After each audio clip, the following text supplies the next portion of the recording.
Okay, so this video is a bit of a follow-up to my previous two videos on gyroscopic navigation and all of that. I had a couple of points I wanted to add. The first one based on a comment that I just got, which just really blew me away. It's so simple, and yet it's... However, it seems you could also prove this by never leaving home, unless there's something I'm not understanding. If you were to just set the gyro in a gimbal base where it could move freely and then put it in motion with its axis in a vertical position, in the next 6 hours, wouldn't you see the axis slowly move to a horizontal position at the base as the base rotates with the globe Earth? If it doesn't, then the Earth is not a spinning ball.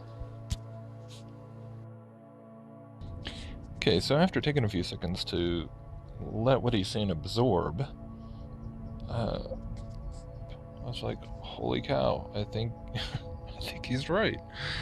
And that's pretty insane, because they don't ever talk about that, and you would think they would. I mean, right there in the film, he's saying that the gyroscope resists the pull of Earth. It does not stay in alignment with gravity or with the surface of the Earth, right? So that's when it goes into all the explanation of how the magnetic compass supposedly is what corrects it, and that's a whole nother thing, but I'll get into that in a minute. But it's totally true that if the gyroscope on the gimbal, when it's spun up fast enough, is going to resist the gravity of the Earth, when any kind of vehicle is moving around the ball, well, then the same thing is going to apply just being in place on the surface of the Earth, and then the surface moves. And like you said, 6 hours, that's a quarter of the rotation day. That would give you a 90-degree difference. It should be pretty simple thing to prove. Now, of course, none of the you don't hear any of the Navy guys talking about this. And the crazy part is that, in a nutshell, what I think it means is that really the only way a gyroscopic navigation system could work is on a flat Earth. I mean, period. Because when you think about what they are saying, what are explaining about how the thing works, and that it does not stay aligned with the surface of the Earth, right? It always has to be. They're talking about how it needs to be adjusted when a gyroscope is in a vehicle that moves around the Earth. But at the same time, the Earth is constantly moving, so that's going to be throwing you out of alignment from the true up and down as well. So how is a magnetic compass going to know how to, or anything else for that matter, to know how to adjust the gyroscope in relation to the Earth, accounting for both the motion, the movement of the vehicle, whether it's a plane or a sub or a ship or whatever, and the motion of the surface of the Earth around the center of the Earth, right? Which is supposedly where gravity is pulling everything down towards, right? So you've got two constantly changing factors all the time, or at least one, because even if a gyroscope is sitting still, it's still moving on the surface of the Earth.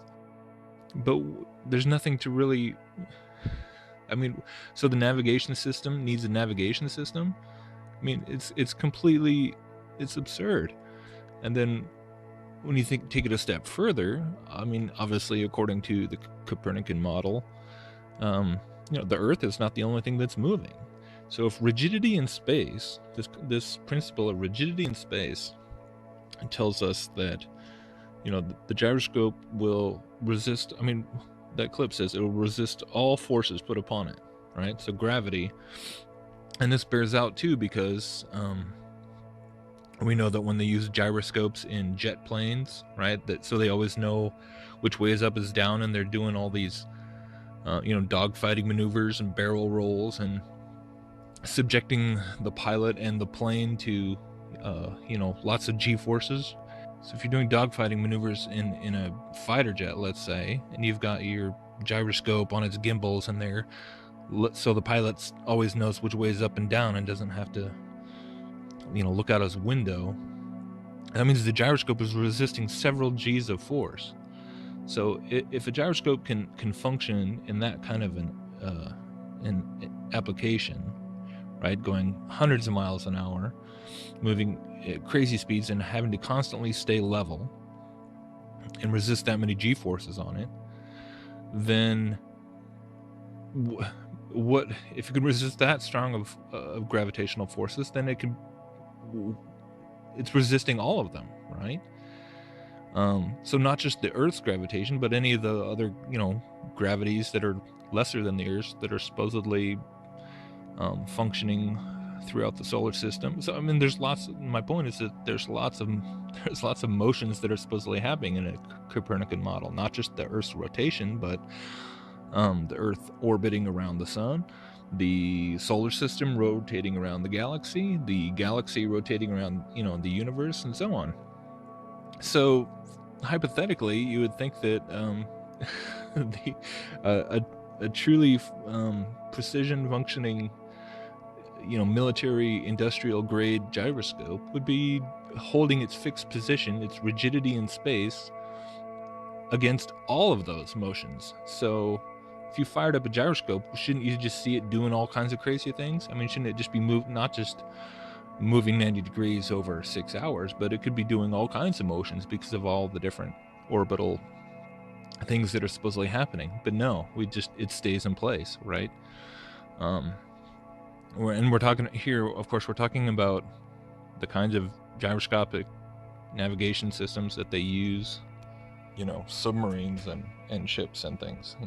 We're not talking about toy gyroscopes, just for the record. But the other thing I was thinking too was just back on that video with the gyroscope and supposedly being corrected by the magnetic compass in that 1960 Navy training video. The more I've thought about that, the more absurd that is, for a number of reasons. First of all, because a gyroscope is designed to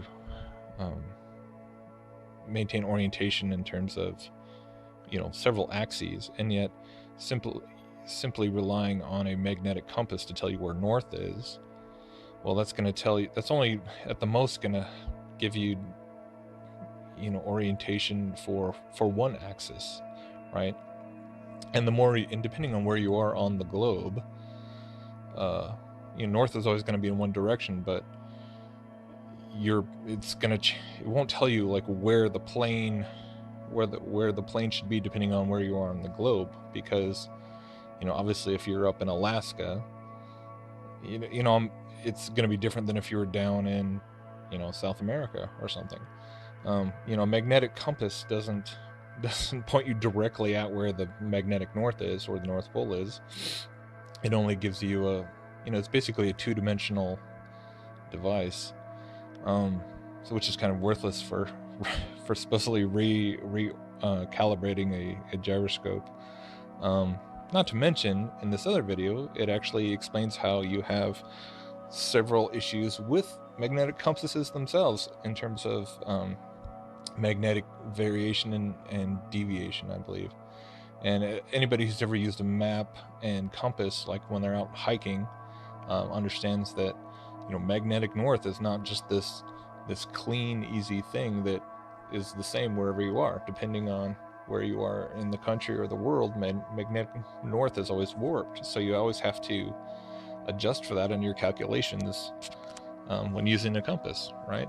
You always have to delineate depending on where you are, like for the magnetic north. Now, how is a magnetic compass that is supposedly in a plane hooked up to a gyroscope going to know exactly where it is in the world to account for the amount of magnetic declination? That's the word, declination. To account for the correct amount of declination, to know where true north is, to then be able to reorient the gyroscope, all in split-second timing. It just gets ridiculous. So I think the bottom line is that, gyroscopes, the only way that they could be of any use is on a completely flat plane where up is always up, and sideways is always sideways, and down is always down, and otherwise it contradicts itself. The explanations they give for gyroscopes and how they function contradicts their own model. So there you go.